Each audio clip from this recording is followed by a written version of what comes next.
Interesting. Alright. Alright, 1 second. We are gonna be live now. Alright. Good morning. I don't know what's going on with this kind of music. It's very spacey. Yeah, first and foremost, good morning. I'm just checking the audio again. I made it, guys. At least in the first 10 minutes. That's usually what happens. Let me just check everything's working just fine.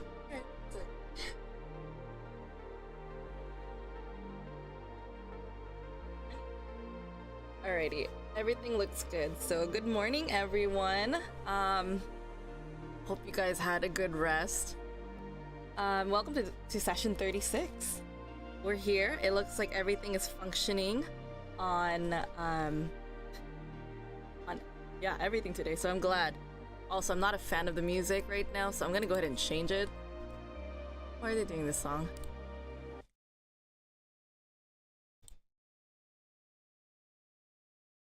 I hope we're playing a better song.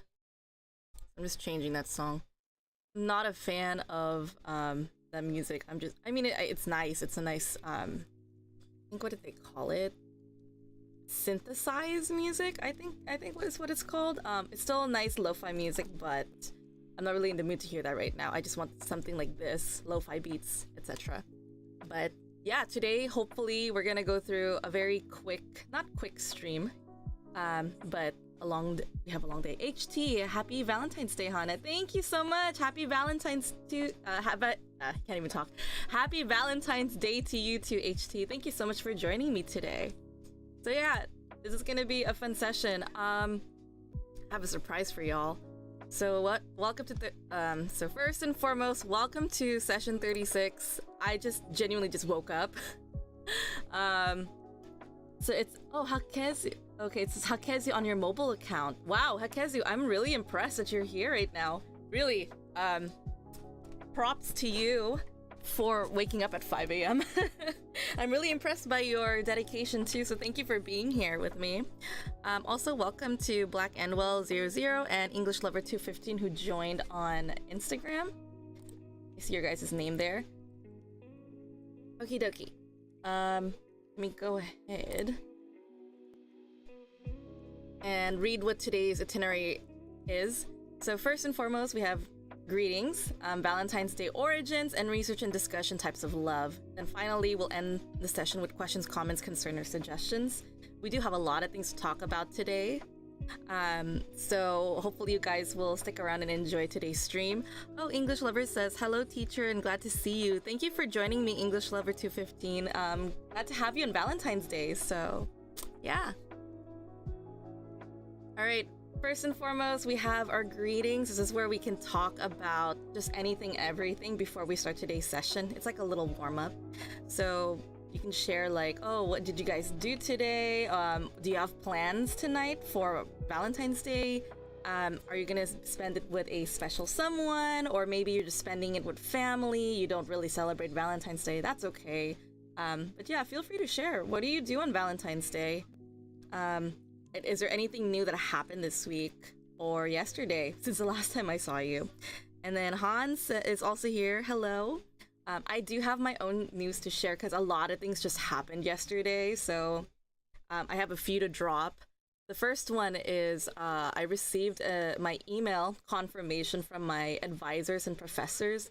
I was telling them how I did not have my score like shared with me regarding how I did in my master's program, because I submitted my research paper, and the great news is that they told me I passed my exam, so that means I officially will be receiving my diploma saying that I have received my master's in fall 2023 because everything was done then and there. So yes, now you can actually call me professor if you want to.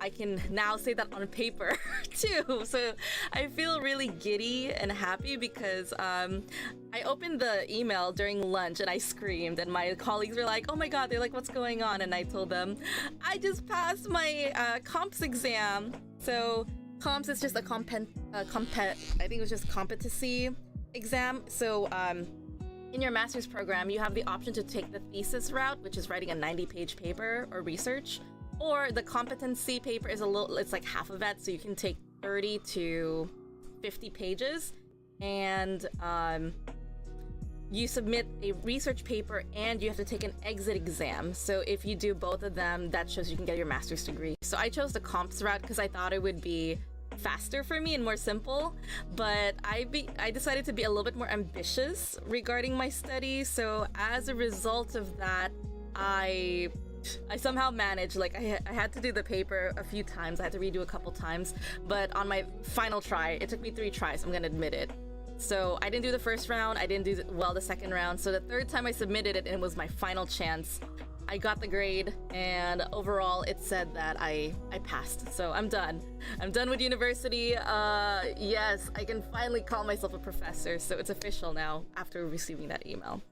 Also, Han says, good morning, professor. No plans tonight. I went out dancing last night. Oh my goodness. And then Han said, woo, celebrate. Thank you. Yes, thank you so much. And I also noticed, Klein says, yay, Professor Hana. And then HT says, congratulations. And Klein says, congratulations. Thank you so much, guys. I'm so glad I can spend this morning with you guys and just share the good news. I did mention it briefly yesterday, but I was like, I forgot about it. So now's the perfect time to just bring it up. Another thing, I finally got a new phone, which is nice. I have the, let me see if I can show it to you. I now have the S24 Ultra. I told myself I didn't want to update my phone, mainly because I really like the SD card that was added here, but I just needed more space. So they had this for that 512 gigabyte, and I was able to get it on the discount deal where I can pay for the normal price for the increased gigabyte and stuff. So I got a deal from Verizon because of our loyalty with them for like 23 years. So it's kind of awesome. Really thankful for my dad for pulling the strings for being able to hook us up with this. But yeah, I finally decided to update my phone after 6 years, I think, because I bought this phone in 2018, and this is the Samsung Galaxy 9, I think, the S9. It's not even like available anymore in Verizon, which is hilarious for me. So my carrier is Verizon. So yeah, I had that phone for a long time because I was like, I don't know if I want to update my phone, but yeah, that's about it. Also, English Lover 15 says, greetings from North Iraq. Oh, good to see you. I'm really glad you're here to join us. Thank you. Thank you so much. I'm really glad that you're here and you're spending time with me today. Also, I have other news as well. Yeah, there's just a lot of things that happened to me, guys, in the last few hours or so. Another update. I had one of my students, former students, but she's also my friend, Miran. She wrote about me and posted about me on LinkedIn, and she translated, she wrote interview questions for me for learning languages and teaching. So she posted something nice about me, and she translated everything in Korean, so it's on LinkedIn. And I thought that was a really nice gesture, so I wanted to shout out to Miran. So thank you so much for writing some interview questions and sharing about me on LinkedIn. So hopefully we might have some more friends from Korea joining us soon on YouTube or through Instagram. So yeah, thank you so much, Miran. Shout out to you. And I guess the final thing to share was I made bad decisions last night. The reason I'm partially late is because I went out to have sushi with a friend. He was my best friend John was like, I need time away to just decompress. I've been studying for 3 days straight, locking myself in my home. I need to I just need time to get away from everything and just feel better and stuff, you know, like I just need a change of environment, you know. And I was like, okay, I haven't had sushi in like 3 months, so I'm down, let's go. So we were out until 11. I'm like, gosh, I still have to do my presentation for today's session. But good news is that you might see something that's familiar, which I did show in my previous job. But other than that, it's just, you know, it might look familiar, but hopefully you guys get a chance to see something that I wrote or did my research on in the past. And I'm actually really proud of this one because it was actually the same topic I wanted to cover for this year, this time through YouTube as well. Okay, so English Lover 215 said, my mother tongue is Kurdish, but my Arabic is better than my mother tongue. Oh, that's so interesting. Yeah, I'm in a similar case with you. So like my mother tongue language is Tagalog or Filipino. But my second language, English, is actually my more dominant language. So I speak more in English and I express myself more in English than I do in Tagalog. So that's kind of like the funny thing. So yeah, this is a case where my second language became the dominant language rather than, you know, Tagalog. Yeah. So I'm really glad you were able to share that with me. So thank you, English Lover. Alrighty, so let's go ahead and transition to today's topic. We have Valentine's Day origins. You guys might be familiar. I am attaching a slide that I haven't seen since 2022. Some of you guys might be familiar with this if you used to be one of my students on Holo. This is actually something I made back then. The design, of course, is by Myanmar. I'm a huge fan of her work. I just decided to create something called I decided to create something called the language zone, and this was like a segment where I was just having a moment where people could practice utilizing English with topics of their choice and interest, and that's essentially what the language zone was about. And then at some point I just stopped doing it. I think it's because the application stopped doing live streams, so I stopped making all of this stuff. But it's nice because we get to see something I made from all the way back in 2022. But this is a topic I do want to revisit because I really enjoyed this slide.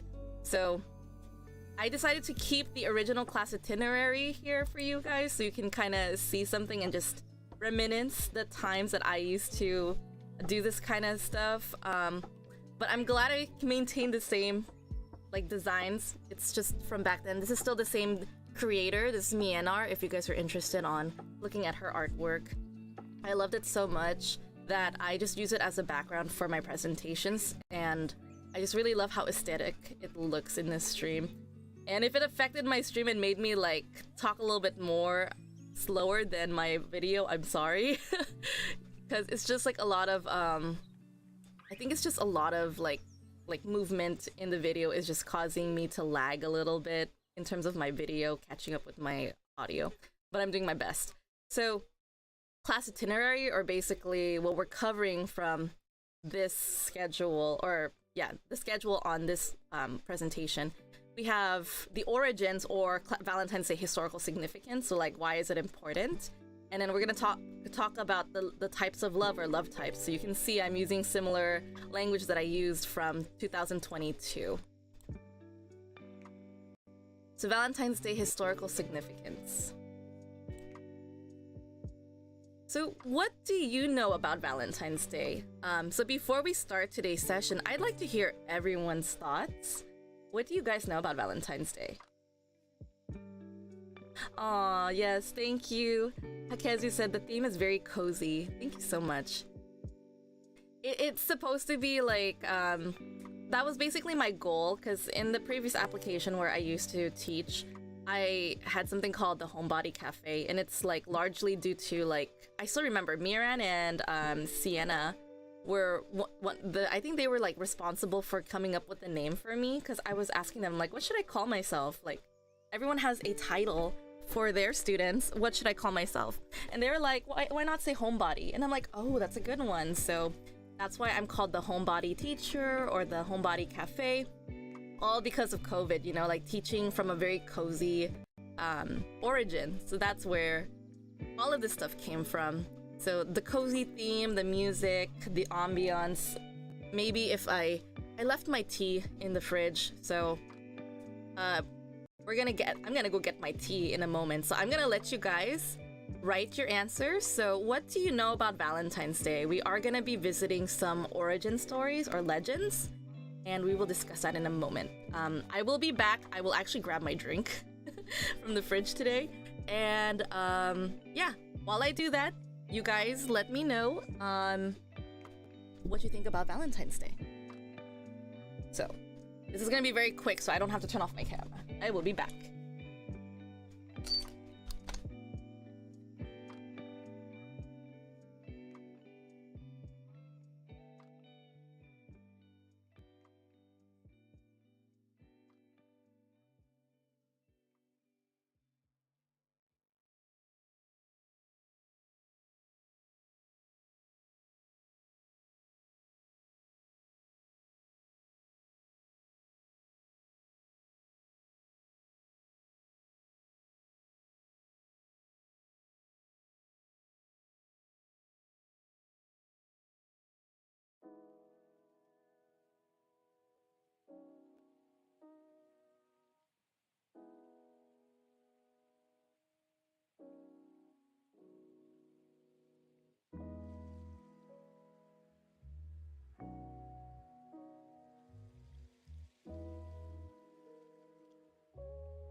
Yes, hello, welcome.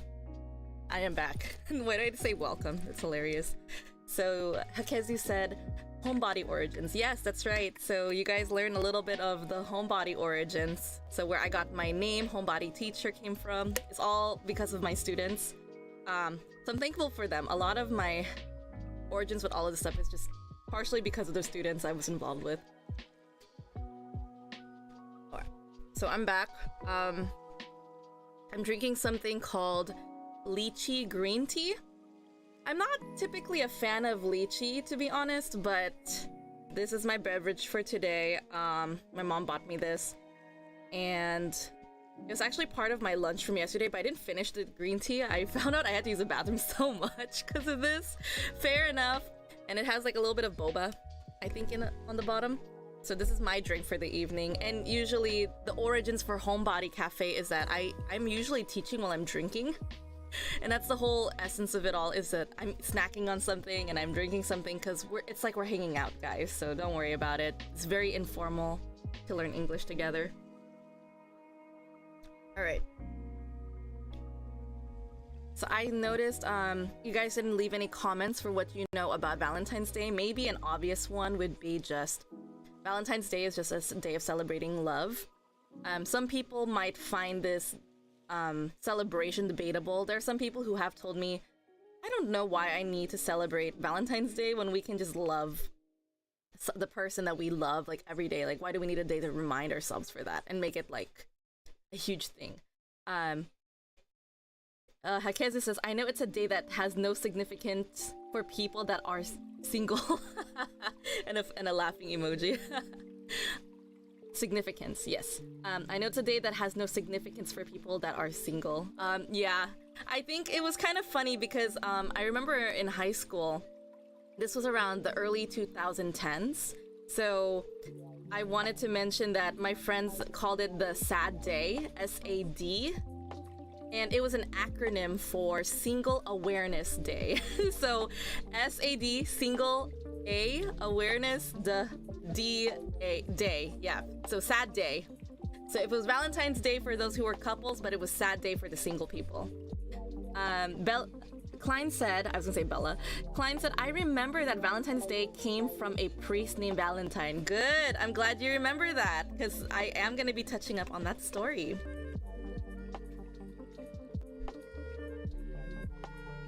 Yes. So I'm really glad you guys are having this discussion with me, because, you know, it can be up to debate. Definitely think a lot of businesses banked on Valentine's Day and the legend of St. Valentine's, who we will be discussing about shortly here. All right, here are the historical significance. The true historical evidence of Valentine's Day is unknown, so we don't really know the full story. We just know it as we don't really know the origins of it. We only know that it's of stories and legends that were passed down. Goodness, my rabbit. Saint Valentine, just like Klein mentioned here. So Saint Valentine contains vestiges of Christian and ancient Roman tradition. So Valentine's Day was named after a Roman saint named Saint Valentine, alternatively Valentinus or Bishop Pope Valentine of Terni. So we were saying that Valentine came from a priest, well, not a priest, but a saint in Rome. And I remember specifically it was from Rome. So Hakezu said Single Awareness Day was definitely a thing. Oh my goodness, yes. Totally understand that. I wonder if people still remember that acronym. It's been a long time. I haven't heard that expression. Alright, so Valentine, the figure, is popularized by his sympathetic, heroic, and romantic stories in which, by the Middle Ages, his reputation made him one of the most popular saints in England and France. So, by the way, all of this stuff that you're reading here, I put a credit down here. You can always look it up under history.com, because that's where I found all of this research stories. So some believe that Valentine's Day is celebrated in the middle of February to commemorate Valentine's death or burial anniversary around AD 270. Others believe that the Christian church may have decided to place St. Valentine's feast day in the middle of February in an effort to Christianize the pagan celebration of Lupercalia. More on this later. So Saint Valentine was a priest who served during the 3rd century Rome, who served under Emperor Claudius II, who believed that single men made better soldiers than those with wives and families. Therefore, he outlawed marriage for young men. I actually still remember this because I was introduced to this lesson during my world history class in middle school. So I remember this story in particular, and I'm really glad that we get to revisit the story again with this presentation. So Saint Valentine perceived this as an injustice decree and defied the emperor's law by secretly performing marriages for young lovers in secret. Saint Valentine was put to death after the discovery of his defiance. So, in essence, there was a war going on in Rome, I believe was what happened, and that's why the emperor was like, oh, people who were single, they fought better. Like, compared to those who were already married and had a couple and had a partner, they would just die faster in the war or something.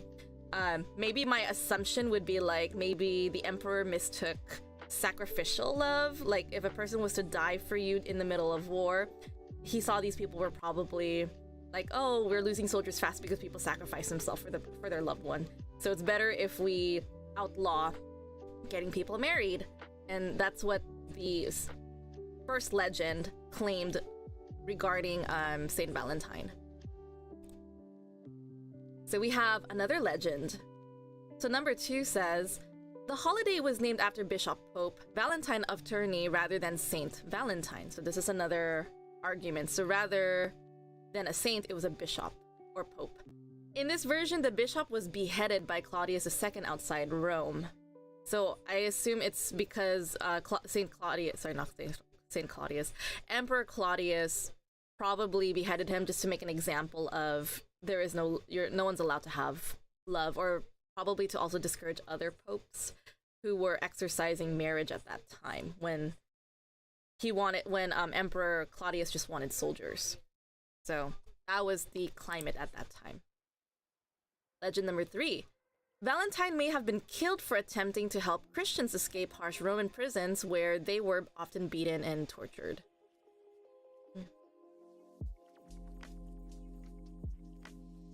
Okay, sorry, let me register this one more time because it's just early in the morning for me. Valentine may have been killed for attempting to help Christians escape harsh Roman prisons where they were often beaten and tortured. Okay, so another one, legend number 3, is that Saint Valentine helped people escape from the prison, you know?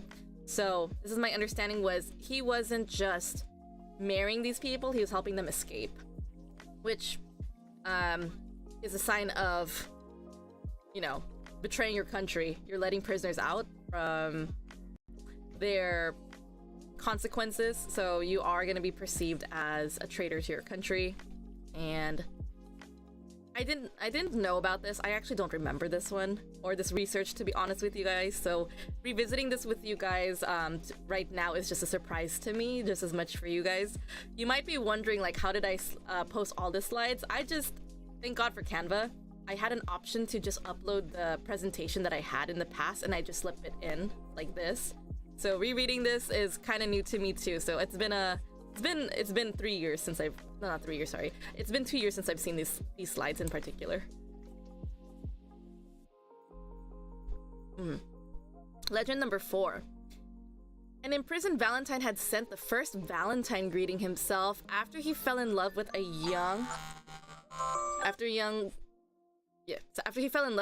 girl, his jailer's daughter, speculated, who visited him during his confinement. Before his death, it is alleged that he wrote her a letter signed, "From your Valentine." And then, I can't read the bottom, and his expressions and that's an expression that we still use today. Yeah.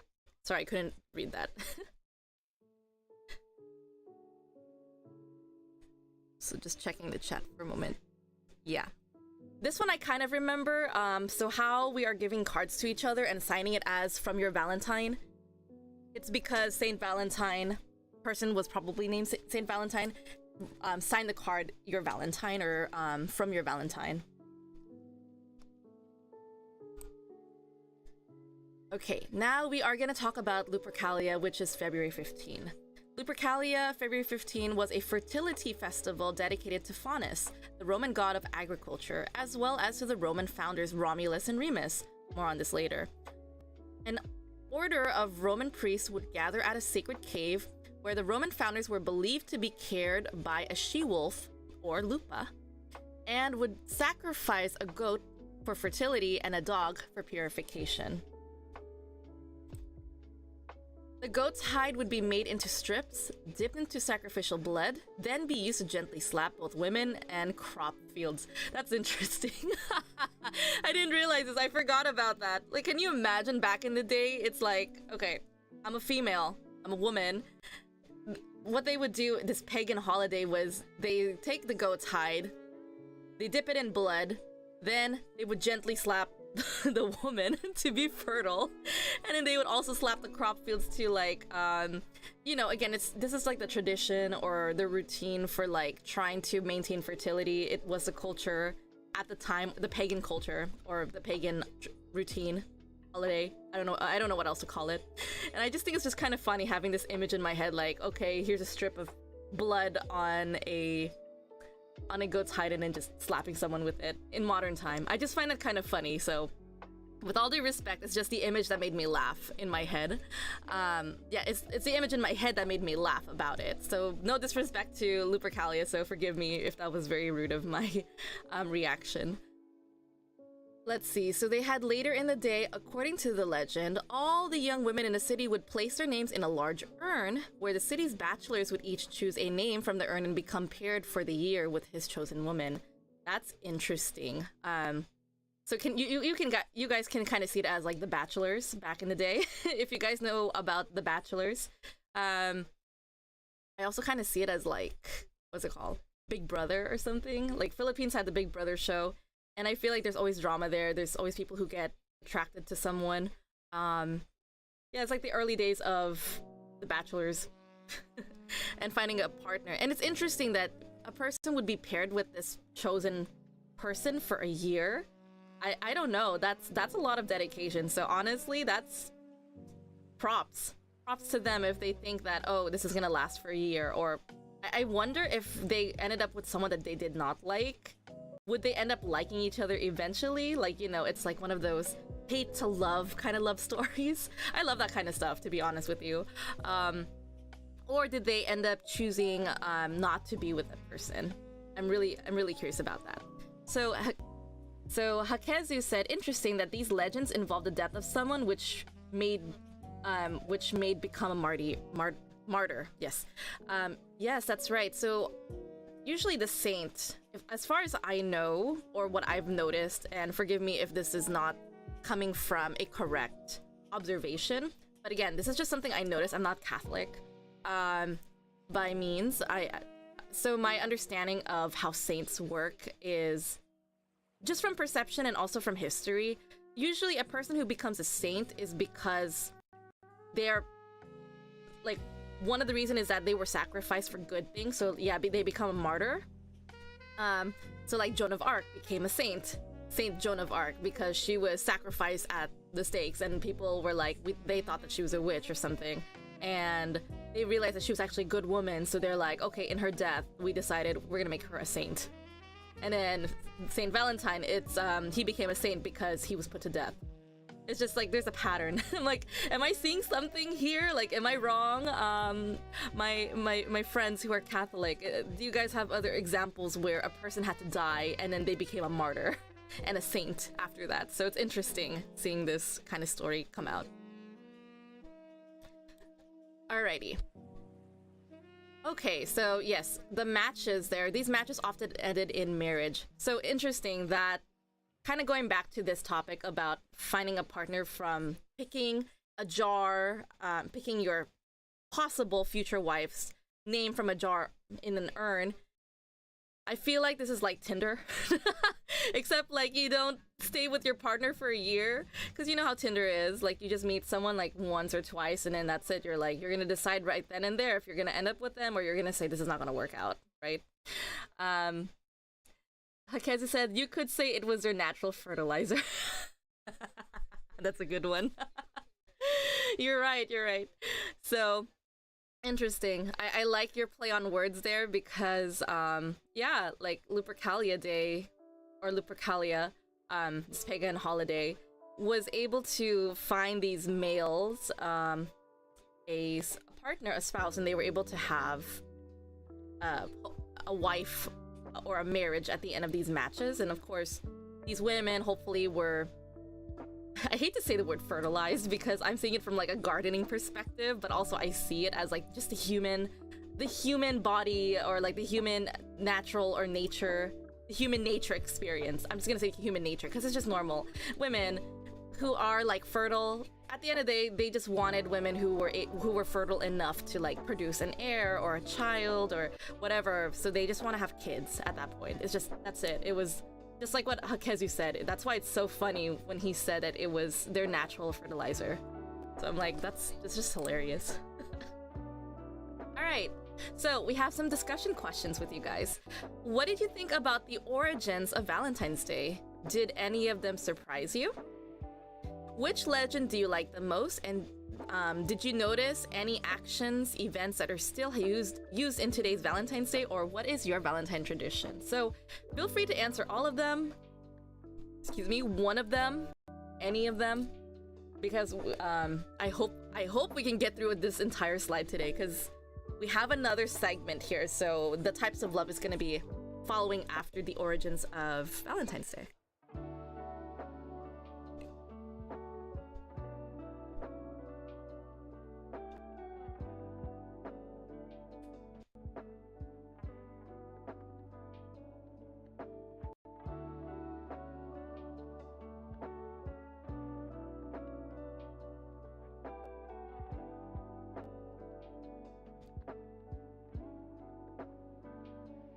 Hakezu said, considering it takes around a year of dating to really know someone, it seems like they knew how to blind date. That's actually a really good point. I like that you brought that up. Yeah, I think honestly, to really get to know someone, if you were to date the person for at least a year, whether it is that you're just dating, I'm gonna say the terminologies for you guys. This is something I noticed, and I think it is kind of still being used today. Was back in the day, or at least when I was a little bit younger, maybe give or take almost a decade. I hate to say almost a decade ago. Oh my god. But I remember my friends and we would say that there's a terminology to identify if you are in a long-term relationship with someone, or that it's a serious relationship, right? So we would use the words like relationship. When you drop the word relationship, that means you are in an official relationship with this person, right? If you're saying that you are dating someone, you're not in a relationship with them. So if you're saying I'm dating this person, it just there's a implied meaning that you are in a relationship in like in most conversation contexts. But if you're telling someone, oh, what's your relation status, like define your relationship, people would say we're dating, which means you're not in an official relationship, you're just trying it out, having one or two dates. And like Hakezu mentioned, like sometimes one or two dates is not enough to really know your partner. So people who get married in 1 year, they must have had enough experience in their life where they are able to find a life partner immediately. Maybe because they had bad partners in the past, or maybe they were raised in a family that had really good upbringing and understanding of who their partners should be, so they end up finding someone in 1 year. But the one thing I'm always worried about is that after 1 year you don't really get to know your partner, because the first year alone is the honeymoon phase, you know?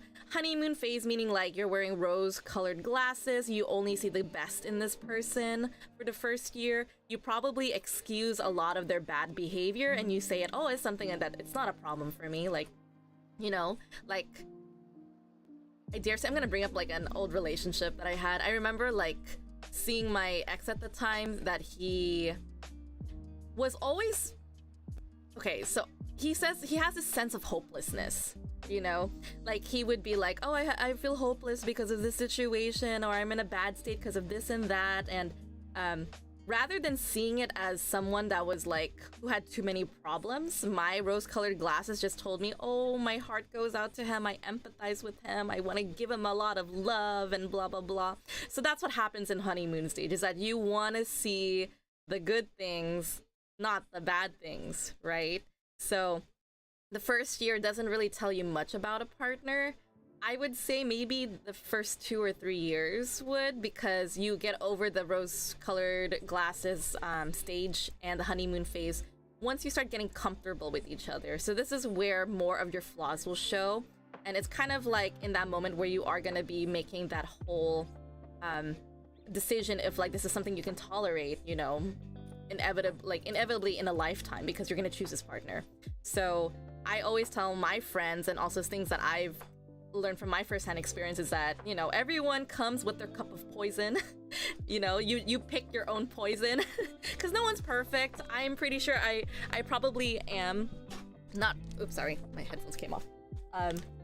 I know for a fact that that I don't come off as like a good partner for some people, especially when I know my flaws is that I'm very type A.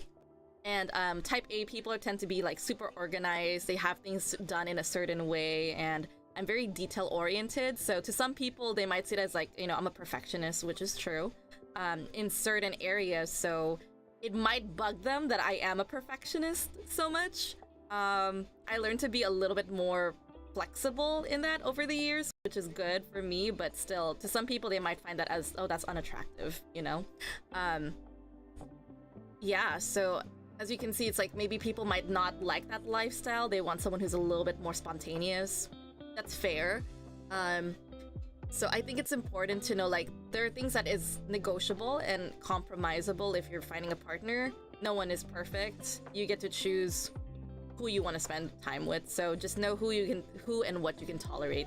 At least that's what my first experience was when it came to dating and stuff.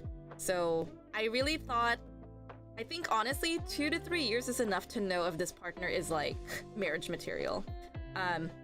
But of course, we also live in a time where it's important to communicate when you first meet your partner, which is something that I learned. And I'm so sorry I'm going on a tangent of this and ranting a little bit about it. I really appreciate that if people are like, especially in this time, when I started dating again, I appreciate when people are just upfront with, you know, what they want in a partner. So they tell me what kind of person they are, what is something that they're interested in, and then we're just being very honest about everything from beginning to end, about expectations and seeing if we are compatible with each other. And I like that because that shows that this person has maturity and they have awareness of themselves. And I think that's awesome. So I usually want to be around people who know what they want. That's at least from my perspective, because I don't want to waste my time. I think a lot of women who are past their mid-20s or entering their late 30s, they want men or women, depending on what the woman wants. You know, depending on what personality they want in a person.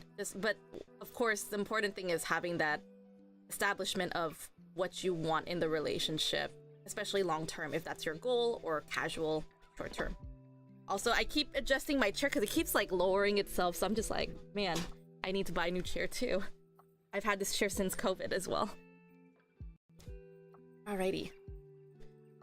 In terms of answering the questions here, did any of them surprise me? I think a little bit. I totally forgot about Lupercalis. I was just surprised. I was like, oh my god, I forgot about that legend. And which legend do you like the most? I think I like the one where Saint Valentine, when he gave a card to his sweetheart and he signed it from your Valentine. I think that's actually really cute, even though in all of the legends he dies, unfortunately.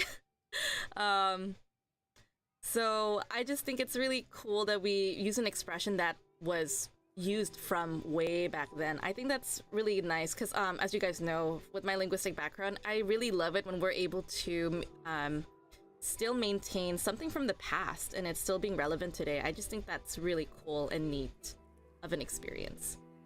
Did you notice any actions, events that are still used in today's Valentine's Day? I like that Hakezu brought up that it's like, you know, regarding dating someone, like a blind date, right? So I like that he brought that up. And then let's see, what is your Valentine tradition? Okay, so the last one, what is your Valentine's tradition? I have Galentine's Day. So if you guys have, I think it was most popularized, I think a few years, I don't know when, but it was like, for me, it blew up because of like Instagram and everything. Everyone had a conversation about it. But my best friends and I, we started doing like Galentine's and friendship celebrations.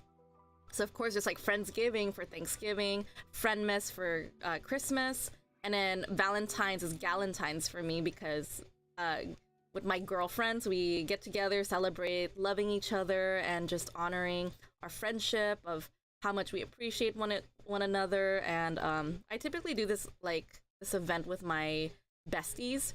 It's usually, when I say Galentine's, you can kind of see the hint there. It's for women exclusively, kind of. So yeah, I think there's one for guys. Maybe it's Guy-lentine. I don't know.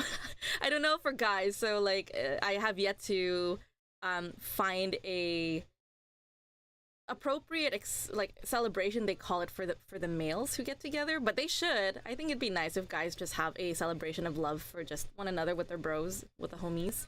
I just know about Galentine's because it's something my best friends and I do. That's something we did for the past 4 years. It's hard to schedule as adults, just saying. It's really hard when we're all working and not having the same schedule. We had to replan everything. So for example, we were planning to have Friendmas and Friendsgiving, but because of a lot of things that happened, I kept pushing it back and back and back. So we're gonna have a huge celebration for all of the holidays for this upcoming February coming up. So it's like, I don't know what we're gonna do, but we're just gonna call it a day of celebration for just Friendmas, Friendsgiving, and New Year's and Valentine's all mixed up in like one event. So it's gonna be a mixture of the four. It's gonna be fun. Okay, as you said, considering he's now an ex, you could say at the end he was hopeless to help. Sorry, too much? Oh, no, it's okay. I would say, because he's my ex, there's nothing else I could do to help him, you know? It's his problem. That's something that he has to face. And whatever he does next in the current life that he is in now, it's just like, okay, I don't really care about it anymore because we're no longer with each other. I would say at the time, I would assume that he was hopeless because I felt like I was in a position where I was like, oh my god, my ex is just hopeless with me.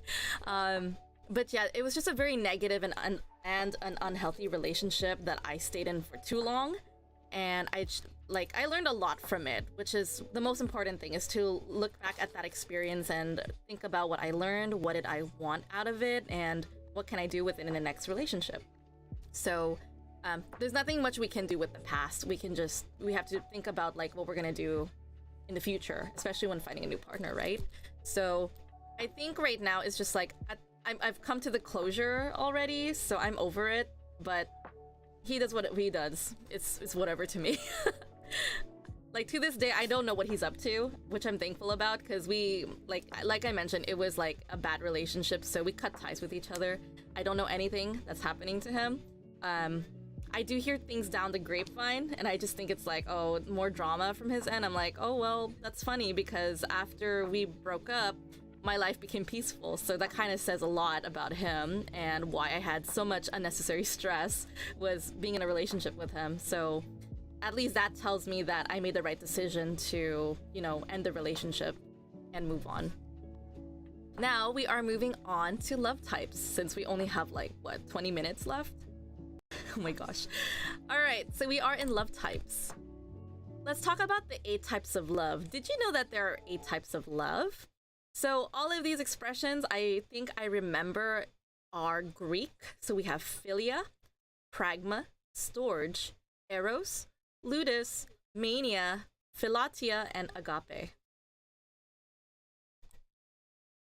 So English is love. In English, people always ask us what do you mean when you love someone? Do you love them? The most popular is romantic, the romantic kind of love, right? So here, I think this is where I explored the word love and we put it under a microscope because we can't really define what is love, in English. Like, what we know, there are levels of love and there's types of love, but we don't really know there's a particular name about it. And that's one thing I dislike about the English language, is that we don't have the opportunity to distinguish the different types of love. So an example that I know is Japanese. So Japanese has three ways to say love. You have number one, suki, like suki. Yeah, suki. Suki is the first one. The second one is daisuki, and the third one is aishiteru. So there's like three versions of saying love, but in English it's just love. So you can say I love you to someone, and depending on who it is, you kind of establish what kind of love that you have with them. But who's to know how to define love in English, right? So that's the hard part. It's just one word that's meant to show all 8 types of love, which is kind of frustrating here. So I think it's really nice that we're bringing back the origins of love, which is coming from Greek, and which is the 8 types of love that I've previously mentioned. I'm gonna talk more about it in the next few slides. I found these really pretty pictures on them in the past, so I will be reusing them basically I'm using the same slides from back then, so I'm glad we can revisit this conversation again. So English's love is significantly undervaluing the importance of what love is. So like I mentioned, my gripe with the word love in English. Therefore, when the word comes to mind, it is almost always associated to eros or romantic love. As a result, many people may feel negatively towards Valentine's Day because, right, it's a day of celebration, so we're always going to be thinking about the romantic kind of love, and it's also the most popularized choice in choosing, like celebrating Valentine's Day. They always push the whole, we're gonna market the whole romantic love, right? So yeah. Also, Klein says, I'm having internet problems today. No, Klein, it's okay, don't worry. You can always find this video. It's on YouTube. It's gonna be there, so don't worry. You can watch it again later if you wish. Alright, we are gonna be investigating the 8 types of love. We have philia and pragma first. Philia is affectionate love, a love that runs deep in true friendship. Love catalyst is the mind. Ways to show this love: exchange your beliefs and imperfections with close friends. So if you tell your friend, I love you, it's a love that comes deep down from friendship. Also, Hakezu says, I don't know if that's something guys would ever do. Guys don't typically hang out for emotional support. Yes, exactly. So I think it was just the way that males were raised back then. I think, since I was born in the 90s, I also see this too. A lot of the times males are taught, like, you can't be emotional, you can't cry about things, you're a boy, you're a guy, and ineffectively, they call it male tox. I think I can't even remember it. Is it masculinity toxicity? I think that's what it's called. And what happened was, a lot of studies have revealed, and also patterns too, and also my own observation as well, is that males who are not allowed to practice their emotional intelligence, especially like showing emotional support with other males and stuff, it does become difficult for people to be able to express and also grow that the EQ side of them, because you're basically emotionally stunted, because there's this whole belief that men are not allowed to show expressions or show emotional support. But I think now in the mid 2010s, more popularized in the 2020s, we are more likely to embrace males showing more emotions. We actually really love that. When we see men are out there providing emotional support for other men, it's really cool to see that, because it's something that is against what we, like, for example, for me in my generation, it's really cool for me. I always get excited whenever you see like guys opening up to each other. My best friend John is very emotional. I love spending time with him because he's just someone who's very emotional, and I love spending time with guys who have a lot of emotions and they're not afraid to just share what they think or how they feel, and when they request for support and love. So it's really cool to see guys who are like yes, and also Han said it here, masculine toxicity. Thank you. My brain is just like frying up in the morning and I'm just like, what? um, yes. So masculine toxicity is like one of the reasons why it emotionally stumps men to be available for women when they ask for emotional support or to be heard or understood, etc. So it's just we're embracing more of the idea, like, you know, men can be emotional supports. And I see it because a lot of my dancer friends, I have a lot of male friends who are emotionally available for each other. So we support each other, we say things, and I'm really grateful. Like, for example, Hans, I'm going to use you as an example. Hans sent me a message, and I didn't get a chance to respond to you because I've been so busy, but I saw your message, and don't think that I'm ignoring it. It's just, I'm just swamped with work, and I'm tired, and I forget to come back and just respond. But yeah, he messaged me. He's like, oh, be safe out there driving on the road when it was raining last week. And I saw that message and I smiled. I was like, "Oh, and like I'm so thankful for Hans, but I'm driving right now, so I can't text him at the moment." And then when I got to work, I just forgot about responding to him because like I just have so much work to do. So I saw that, and I really love that he looks out for me and he cares for me. So I really appreciate when I have friends who are just, you know, they express that they're concerned or like they hope I'm okay, and I really appreciate stuff like that. Even my best friend John reaches out to me. He's like, "Hey, hope you're doing well. I miss hanging out with you," and stuff like that. And it's just nice to see like friends expressing, you know, like when they miss you or they're worried about you. And I really love that. So with my male friends, I have a deep sense of like philia. So yeah, I would say I love them, but with the expression of philia. Also, I'm reading from the chat because is that a stream buffering for you, Klein? Yes. Oh, I've been experiencing buffering as well. Perhaps it's on Professor Hana's end. Yes, it is. If it is, it's probably from my end. I'm so sorry. It's I'm checking out Instagram and also YouTube at the same time on my tablet. There might be buffering issues on YouTube, but I see that Instagram is doing fine. There hasn't been any buffering issues so far. So it could be just the YouTube end of Streamlabs. So thank you for bringing it to my attention. So hopefully it'll be fine. Okay, so yeah, it definitely might be coming from my end. All right, so we have pragma, enduring love, mature love that it develops over time, love catalyst, subconscious, ways to show this love, put effort into long-term and reciprocative relationships. So I feel like this could be used in terms of romantic love, and it can also be used in friendship love. Like if you have friends who've been with you from one chapter of your life and they're still there for you, then I would call it a pragma kind of love. It's maturing. So I have like my best friends, for example, like Emily is a pragma love because with her, she's known me when we were little, when we were immature, when we were doing a lot of like crazy stuff. We went through a lot of like we went through eras of each other's lives. So I would consider her as my pragma love because our love for each other, it's just mature and developed over time. We're very understanding, and it's just really nice to see that, you know, if you're fortunate enough to have a friend that was there with you, who knew you at a time where you're no longer the same person, or well, you're still the same person, you get what I mean, but you've matured over time. It's a very invaluable love. So pragma is good to display that kind of love that develops over time.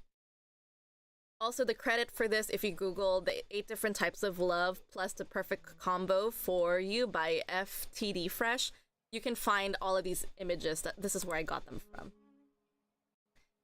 Next, we have storage.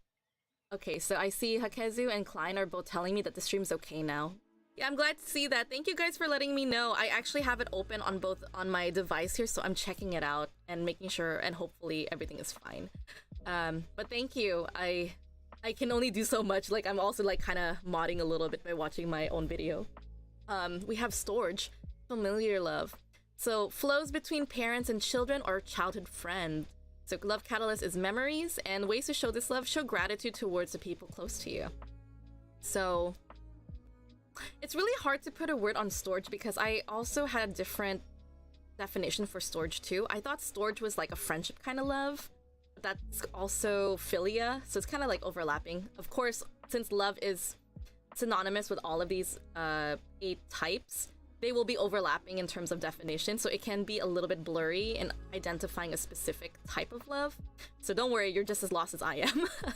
So flows between parents and children or childhood friends. So storage is the platonic love. That's my understanding. So philia and storge are similar, where it's like a love that's for friendship, platonic. And then we have eros, which is the one that we know what love is, or popularized, or most highly marketed in on Valentine's Day. It's the romantic kind of love. So we have personal infatuation and physical pleasure. Love catalyst is the body. Want to show this love, engage in physical touch, such as hugging or kissing. So these are the romantic love that we all know, that we see on movies, what they portray on love stories, etc. It's eros. This is the most popular love that we know. So, and it's also the most popular type whenever we bring up love in the expression. So if we say like, oh, I love you, it's gonna be eros as the most popular thought.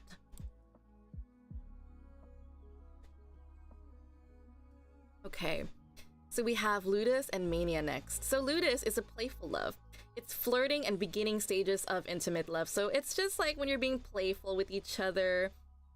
It's I'm gonna give an example. Like, okay, if you guys know Anastasia, the 1997 cartoon or animation of it, Dimitri and Anastasia, they have a ludus kind of love. They had a hate to love relationship, but they were always playful with each other. Like Anastasia was like the kind of girl that stuck her tongue out when people were not looking. So she was very playful. I'm also the kind of person that really loves. Yeah, I left on read. No, I was reading your guys' chat. I just saw your message. I see that it's okay. Rest in peace, Hans. Yeah, sorry, Hans. So Nilo7SK join us. Hello and welcome. Glad to have you here. So ludus is one of my favorite kind of love. I actually, if I were pursuing a romantic relationship, I look for ludus all the time, because from all the love that I experience, I think it's because of my dad that shows this. My mom and dad display a ludus kind of love with each other, so they're always very playful with each other. So they never stop being friends while, you know, they're married. They've been married for like 29 years this upcoming May. I have to remember that because like my parents' marriage is like 1 year before I was born. So yeah, they have a ludus kind of love, and I always look for that kind of love too nowadays. That's just something I've noticed about myself. If I have a partner who's playful, I feel like the relationship would last longer, because, you know, we're being friends, but also we never forget being in love with each other too. And it always makes the love exciting and fun, because as we grow old, we never stop having fun with each other, right? And experiencing the journey of life together. So the love catalyst for ludus is emotion. Ways to show this love: express a flirtatious interest in who you admire. I think that's cute. Yeah. I can see the rest in peace, Hans. Hans is okay. He's a great friend. I'm really grateful for him. Alrighty, we have. This is like the third time I had to fix my chair. Gosh, we have mania. Okay, this one is kind of unhealthy. And if you have a mania love for someone, it's not good, because this is the obsessive or madness over a love partner. So love catalyst: survival. How to avoid this love, not show it. Focus on yourself more versus another person. The obsession love could lead you to just like think so much about this person that all you do is think about them. It's also a very selfish kind of love to force mania on someone, because, you know, you're not respecting their views or how they feel. You're pushing your agenda onto them. So especially if you don't see them for them, you know, like, you know, when you're in love with someone, you kind of feel like you see a version of them that's in the rose-colored glasses. So like I said, you're kind of accepting some of the red flags or like or like, I don't know what else to call them, like yellow flags, I guess, warnings of the possible problem in the relationship if you were to end up with them and pursuing them for like long term. That's could be one. Another thing would be like with mania as well, it's like you don't know how to respect your partner. You just become claustrophobic around them, and it's not good. So yeah, obsessive love is not healthy. And I know guys, I'm going over by like, it's already 6:10, but it's okay. It's fine. I prepared everything last night. That's why I didn't have a lot of sleep, so we can keep going with today's stream. I just really want to get through today's Valentine special. Now we have philatia. So I love the word philatia because it's a self-love. So having a healthy self-compassion love towards oneself. The love catalyst is the soul.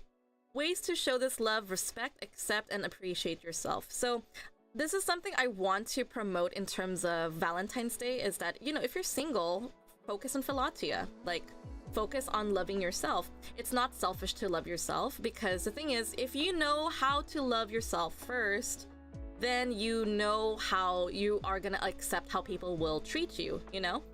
So if you don't know how to love yourself, you're just gonna accept the way people treat you badly. And that's something I learned too, is that if you think badly about yourself, you're gonna accept the way people treat badly of you.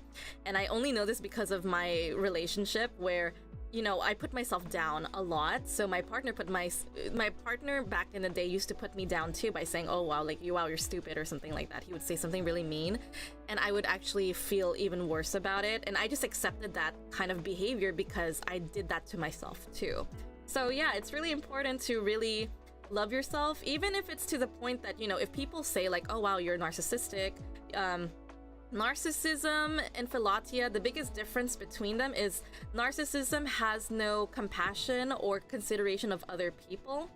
Self-love is similar to narcissism, but it's more like you have a boundary. You have a very firm boundary of yourself, but it's not to the point that you are hurting anyone for it, you know? Like, your job is to take care of yourself. It's not meant to offend or hurt anyone for just choosing to take care of yourself. So, for example, a lot of my friends, since I told you guys that I got my master's degree officially now, a lot of my friends have been telling me, go celebrate, go have fun, you got your degree.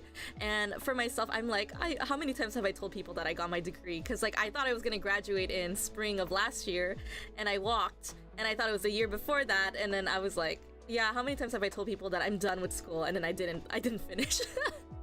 But a lot of them just keep telling me, no, it's fine, go do it, celebrate, because, you know, the road in master's degree or for post-grad students is hard, so you need to treat yourself really well. And I'm like, okay, fine, I guess I'll do it.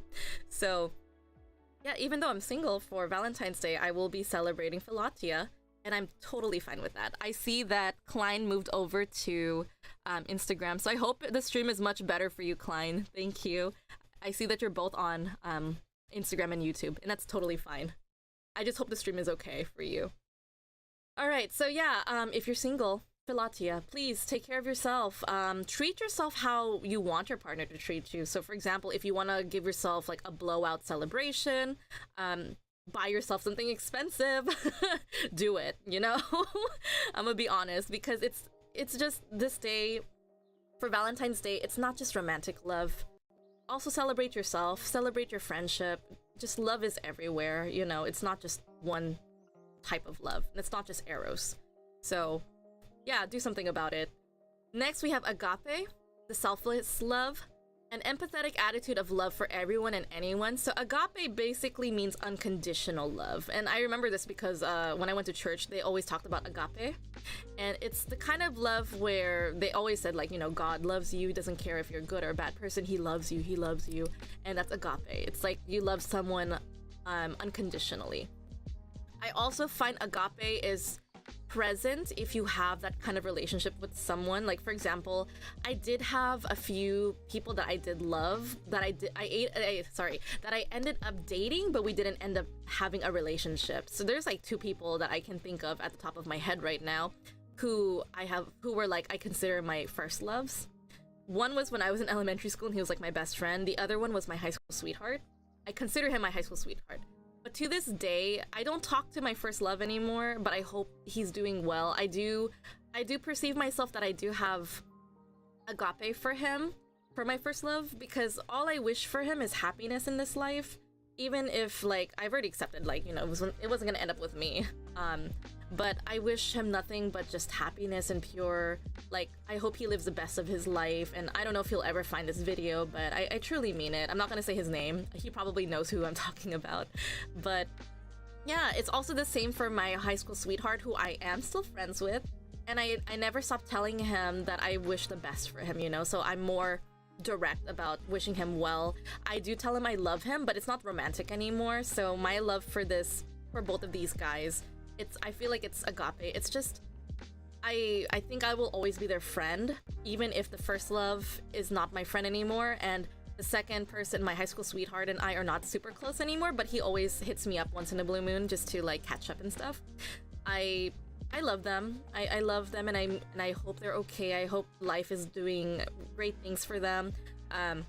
My high school sweetheart actually, I'm just giving it the title just for now. I don't have any romantic love for him anymore, just so you guys know, as a discretion, because he is now in a happy relationship, and I'm really like glad for him. And I've met his partner, and I love that woman. She's great. She's phenomenal. So I wish nothing but love for them and like a good life and everything and all. So I definitely think I do have agape for friendships. And I also see agape is there because of, parental love. Your parents will always love you. And that's an example of agape. Of course, depending on what kind of parents you have, I can't address it to all of them because we don't know everyone's situations, but I'd like to think that all parents love their children, no matter what. I know the only exceptions would be if the parents were not ready to have kids, and I think those are the ones I would withhold agape, because I don't know if I could say that they hold love for their child if they did not want to take care of them or abandon them or whatever. I don't know. So that's kind of a tough subject there, and I'm not going to dive into that rabbit hole yet because I do have limited time today. But yeah, I just want to focus on today's stream. So we can see here friendship love is a combination of these 8 types of love. So like I mentioned, we have philia, affectionate love that converse in deep conversation, storge, familiar love, platonic love, reflect on a fond memory with a friend, and philatia, self-love, create friendships that build you up. So friendships are born from these 3 types of love, and of course everyone's version of love is a combination of these 8 types, so they're not just arrows. So like for me, if I were to pursue a love, I know for a fact the kind of love I want is a ludus love. I want a... what else was there? I do want a love that's... I can't remember. The mature love. The one that loves over time. I forgot what it was called. Let me go... I'm gonna go back and get it for a second. So I want the ludus love. Of course, eros is given, pragma for sure, and philia.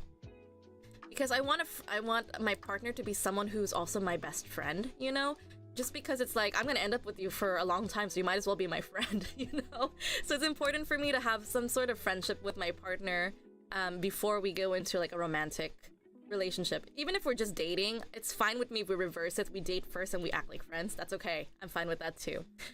Because that's important to me, is just to have a friendship with that person. Oh, here it is. Basically what I was looking for. We have the significant other. It's a pragma love, enduring love, work together with your partner. Eros, of course, with romantic love. And then we have set aside time for you and your partner. And then ludus love, playful love. Keep your love exciting with humor and flirting. So again, it just shows that friendship and romantic love put together. What's also important to recognize is Eros. No, never mind. I was gonna say Eros already addresses it. It's a physical love. That's what I was thinking. I'm like, wait, did we talk about that? I'm like, no, they got it. You're fine. Family. Family is a mixture of these 3 love types. So we have storge, familiar love, offer unconditional love, and forgiveness. Again, whenever I see unconditional, I think agape would be it. There's also agape, selfless love. At times, put your personal needs second and putting others first. And in philia, affectionate love, stay open and trust those close to you. Yeah, I think this is about right in terms of the choices that they selected for showing this type of love.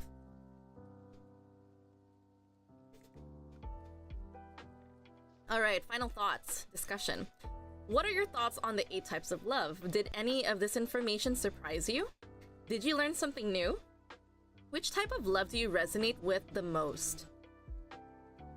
In light of the pandemic, oh yeah, this is a question because I wrote this during COVID. As you can see from the date here, 2022. In light of the pandemic, your mindset or your current situation in life, which type of love do you want to improve on? It's been 2 years since this slide, so I'd love to I wish I had the recording of my first time when I shared this video, because I want to see a comparison of my answers from then and now and see if I've changed in the last 2 years. But yeah, guys, feel free to write your answers in the chat. I will answer them myself right now because I am limited on time. It's already 6:20. My gosh, I'm really pushing for it. But this is gonna be my longest stream by far in the morning, and I won't be doing this again. But I really love having this discussion with you guys on Valentine's Day. I would say none of this information surprises me because it was something I researched back then, so it's not new. I loved everything about this whole discussion or this whole topic regarding the 8 types of love because it shows that, you know, love doesn't encompass just one type of love, which is Eros, the most popular, but it talks about different types. Like there's 7 more of them on top of that. And it's hard because in English, we have to explain, we don't have a word that encapsulate the kind of love that we want to express, right? So when I tell like the story I mentioned to you guys as an example, my first love and my high school sweetheart, when I say I love them, I don't love them romantically. It's not Eros anymore. It's more of a pragma love. It's an enduring love. It's also agape because I accept them for them no matter what chapter they are in life. Even though I don't agree what they do, it's okay because the thing is I will always love them for them, you know? So yeah, with that being said, also be careful with giving agape if you have that kind of love to give to someone. I definitely have agape to give. So the thing is, of course, if you're gonna give agape, be careful to who you give it because people can take advantage of that. I learned from my experience, so just saying. Yeah, so withhold love in certain aspects of it until like there's some sort of trust that's built that you can give it to someone. At least that's what I understand. But yeah, it'll also make the love more exciting because you're like showing new layers of like new levels of love with your partner, I suppose. Did you learn something new? I just feel like I've been reminded of how to celebrate Valentine's Day for myself. So yeah, again, it's gonna be Philatia today. I might just be grading papers for the most part because I do have a lot of work to do this week. But I will make sure to take care of myself and just enjoy. I would say this stream is Philatia for me because you guys know I love to teach and talk about topics that I really enjoy, just like talking about the 8 types of love and Valentine's Day with you guys. So this is Philatia to me, spending time with you guys. This is self-love for me because I'm pursuing something that I really enjoy. And of course I'm sharing it with you guys. Which type of love do you resonate the most? For me, Philatia, you know, self kind of love. I've been working a lot on taking care of myself and understanding like, okay, what is acceptable to excuse myself for having an off day and also knowing when to be firm with myself and be like, hey, you can't accept that behavior because, you know, too much of that means you are taking advantage of yourself. So you got to take responsibility. So I am resonating the most with Philatia for sure, but also pragma. Because I've been very reflective of my relationship with my friends lately, and I'm thankful to have the friends that I still have for like half a decade to up to a decade, you know? Like my longest friendship is Emily, so we've been together for almost 2 decades now. Yeah, roughly 2 decades. We've been friends for a long time. So it's like I'm really grateful for the people I have in my life, you know, like I'm grateful for the friends who are understanding. I'm grateful for the new ones that I have in my life too, who show that pragma with me. Like I have a lot of friends who always remind me like, you know, it's okay, you didn't show up because, you know, life happens. Everyone can respect that. So having those reminders are really nice. So I really am resonating most with pragma and Philatia the most. In light of the pandemic, your mindset or your current situation in life, which type of love do you want to improve on? Definitely pragma. I worked so much on Philatia for the last 4 years, I would say, especially during COVID, and also with you know, like after breaking up with my ex. It was like during the coattails of when COVID ended. So branching away from that and learning to love myself, I feel like I know myself better and what I want. And yeah, that's what I would say at the very least. Also, I noticed Hakezu joined on Instagram, so I think YouTube is acting up again, right? That's my assumption. So sorry about that, guys. Alrighty, so I gave some time to just rant a little bit, so hopefully if you guys want to leave a comment, I'll try to read it, but I do have to get going because it's already 6:25. Oh my goodness, I have to do some exercise and then I gotta go. So I need to be a bit more firm with myself, because usually what I do is after I end the stream, I do some exercises on the floor, and it's something that I've been keeping a habit tracker on, which I really am seeing a difference for sure in like how I've been exercising. I mean, I definitely feel more stronger now, which is nice. So yeah, I see Kezu answered my question. Yes, lol. Sorry about that. I know YouTube is acting weird, but it's fine. We'll be fine. I'm recording both of this both on YouTube and Instagram, so hopefully it will come out fine. So here are my citations. FTD Fresh, the 8 different types of love plus the perfect combo for you. I don't know why I put a period there.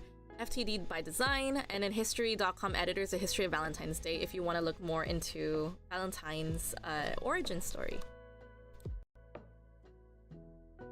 So questions, comments, or concerns. This is what I used to do at the end of my stream in this original presentation, but technically I just want to show this and thank you for joining as my previous stream. So I missed this kind of design and layer and setup, so maybe I will revisit this in the future again. I don't know, we shall see. I feel like I graduated, that's why I have a different design now. So yeah, basically a repeat. We are finally at the end of today's session. So we are at the questions, comments, concerns, or suggestions. What do you guys think about today's stream? I hope you guys enjoyed it. I've been here for almost 90 minutes and I never stay out here this long until 6:30. I usually leave by 6:20 at the latest, or 6:10, because I do have to set up a lot of things. Thank goodness I did everything last night so I could hold out for the end of the stream today, because I would have ended like cutting like maybe the second part of this, but it's okay, we're here. I wanted to know what you guys think. Stream was, I'm reading what Hekezu's typing.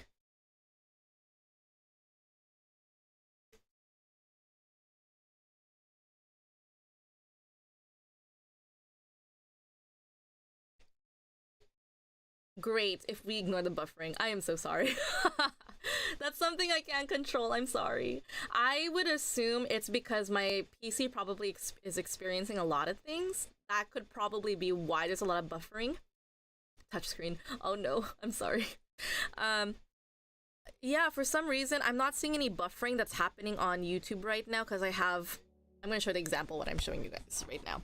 Because my computer cannot handle opening multiple devices, so I'm gonna show this for you guys. I can pull this up so I can see what's happening live. So you can see here on my tablet, I have my Instagram on one side, and then this side here is my YouTube. So I have both of them open at the same time just to make sure that everything is functioning fine. So I do this at the beginning of my stream, which is why I'm a little bit late. It's because I'm setting this up and making sure everything's good. English Lover said, sorry, connection super bad. That's okay. No, it's okay. The video will be posted after I end today's stream, so I will have to go now because it's 6:28. Oh my goodness. I think I have time to exercise and then I gotta book it and go straight to work. Alrighty. Thank you guys for your feedback, and then I've been hearing a lot of like connection issues. It could be me on my end, so I apologize. I definitely need to save up and buy a dedicated computer soon, just so my streams will be a bit better in the future, but I need to save. I gotta save funding for that, guys. I don't have the money for it yet. My job is paying pretty well, but I'm paying off other things first as a priority, so I can't afford having a computer yet, so yeah. If you guys want to support though on Coffee, subscribing to me on there, the prices have dropped a lot because my target audience is like, you know, Southeastern Asian students, and I dropped the price I think from $3 up to $15. That's the range, $3 to $15, instead of my original price was $5 to $30 back then, because I realized, you know, like currency is a thing. Yeah, so I dropped the prices. So if you guys want to support, you can always subscribe to me on Coffee, and of course the funding that you guys get there are like by doing the membership and stuff. You guys have you guys will get new benefits as well. Hopefully I'll be streaming more topics in the near future, because I, you know, as you guys know, in the near future I would love to transition from my real life job and then making this as my full-time job through support on I was gonna say Patreon, no, not Patreon, on Coffee. Also welcome Iris Irish is happy or Iris is happy. Oh, it's Iris. I don't know if you're the same Iris that I know from Hollow, but if it's you, Iris, hello, it's good to see you again. And Hakezu said, have a great sad day. Thank you so much. He meant that as a single awareness day. You're so funny. I really don't mind it. But yes. Happy single awareness day. Happy Philatia day, or whatever you want to celebrate this love, whatever you want to perceive love is today. So we are at the end of the stream. I go live on YouTube and Instagram. Tomorrow is my last conversation practice for this week. I don't know if I want to do something that's conversation related to what we covered in grammar, because all we did was look at vocabulary, so I'm like debating if I want to do that or if we could do another topic related to Valentine's Day. If you guys wish, do let me know what you think, because if not, I'll just randomly select later on today and see what my mood is. And then I do English for Everyone on every Tuesday, which was like last night for me at 8 p.m. PDT. And please join the Discord group, because that's where you're gonna see the news, you're gonna see all the updates and saved videos. It's all gonna be there, easy access to, so everything's organized. So yeah, that's the end of today's stream. I don't know if I have time to upload the picture. I will try. I honestly will try today and post it so you guys will have everything. But if I'm late on it, please forgive me. It's okay. I will probably post it later on when I come back from work. So I have a checklist of things to do anyways, so there's that. Alrighty, my friends, I hope you guys enjoyed today's very special live stream, which was almost 1 hour and 30 minutes. It's already 1 hour and 23 minutes. I'm gonna go ahead and sign off for today. So I wish you all a good morning, good afternoon, good evening. Drink something, stay hydrated. I have my lychee green tea right here. Eat something healthy. Hakezu, you are a Chad for being here from 5 a.m. till 6:32 a.m. in the morning, and also being here like 8 p.m. last night. Oh my god. And I think you're in California too, so that's my assumption. Correct me if I'm wrong. But yeah, you're a Chad for that. Thank you so much. And Klein, thank you so much for being here, even though you had a lot of like internet issues. Also, same thing with you, Hakezu. Hans, thanks for being here. Iris, thank you for being here as well.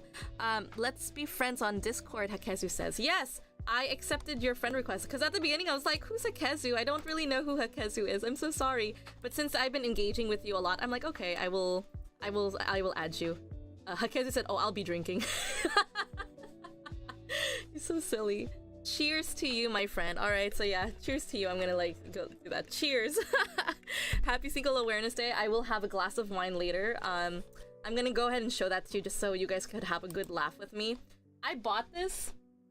Oh, I'm so glad there's still some. This is my favorite Stella Rosa bottle. It's huge. This is like a party wine, and I only drink it when I feel stressed, especially when I'm grading papers. So I'll be drinking that tonight. And hopefully I will be fine for tomorrow's stream. Because like last time what happened was I drank wine and the next morning I was still tipsy. I was like, dang, it did not like osmosis through my blood very well. So that's what happened. Also, Hakezu says, yes, SoCal. Oh my god, yes! That's awesome. I'm glad to see another fellow SoCal here. So thank you so much for your time. And Klein says, bye-bye. Thank you, Klein. Thank you so much. Ingat. Thank you so much. Alright, so yeah, it's a huge bottle. I'm not gonna drink the whole thing. I only drink like 1 cup of wine, or maybe 2 glasses max, because I get tipsy really easily. So yeah, I just do enough just to feel tipsy, but hazy and like relaxed kind of feel, you know what I mean? But that's it for me. I'm not the same as I was in my early 20s, where I would drink to the point that I knock out. I'm not the same anymore. But anyways, that's the end of that rant. I wish you all a good morning, good afternoon, good evening. I will see you guys tomorrow morning for the next stream. I'm gonna go ahead and exercise and then get ready for work. So bye guys, take care. Happy Valentine's Day, happy Single Awareness Day, sad day, whatever you want to call today. Treat yourself, seriously. Treat yourself, love yourself, have fun, and we shall see each other very, very soon, or well, tomorrow morning. So yeah, that's the end of that. So I hear a glass of wine a day is good for you. Oh yes, it can be. It can be healthy, depending on what kind of wine you get. Mine is on the sweet side, so I don't know if that's healthy for me. I heard that red wine, if you drink that because it's bitter, I think it's a little bit more healthy. I don't know. I just can't stand bitterness, so I like the sweet. All right, I'm gonna go now. Bye guys. Take care. Bye bye.